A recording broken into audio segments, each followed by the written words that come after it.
Ich habe zuerst einmal die 9 Schuljahre gemacht. Das 9. Schuljahr habe ich in der Polytechnischen Schule in Scheibs gemacht.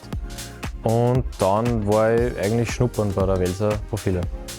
Also ich habe mir beim Schnuppern einmal die ganzen Berufe angeschaut, was mir halt am besten gefällt. Und da ich immer schon handwerklich ein wenig was arbeiten wollte und mir das eigentlich Spaß gemacht hat, habe ich mich dann für den Werkzeugbau entschieden, auch weil das ziemlich vielseitig ist in vielen Facetten. Also bei uns wird man in der Lehre auch in verschiedene Abteilungen versetzt, ab dem 2. Lehrjahr eigentlich. Man kann zum Beispiel zu den Fräser, wo es halt ums Fräsen geht, spannende Bearbeitung, dann Drehen.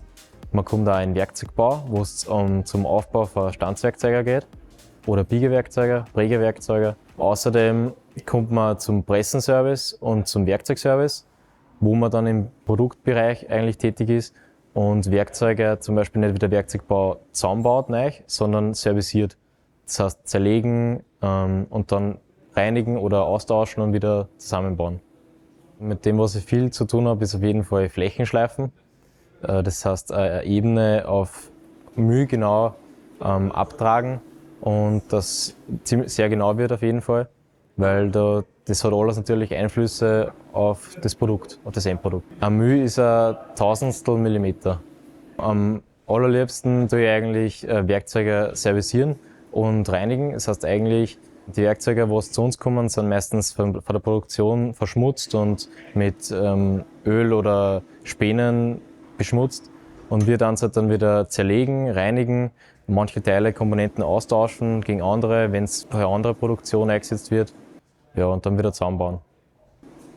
In der Berufsschule man hat auf jeden Fall eine Fachkunde, eine Werkstatt, wo man jetzt handwerklich was und bei Fachkunde ist es auf jeden Fall so, du lernst alles über Metall generell, wo es herkommt, dann wie es verarbeitet wird und halt die Zerspannung, was man halt alles damit machen kann. Und Mathematik spielt auch eine Rolle, ja, weil es da oft Teilungen so ausrechnen musst. Und ja, man sollte halt die Flächen und Winkel, was man braucht, muss man auch oft ausrechnen. Also was auf jeden Fall von Vorteil war der handwerkliches Geschick.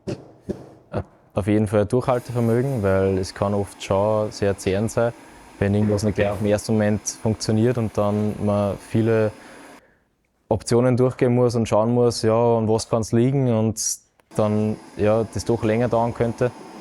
Ja, und halt auf jeden Fall einen Spaß sollte man dabei haben.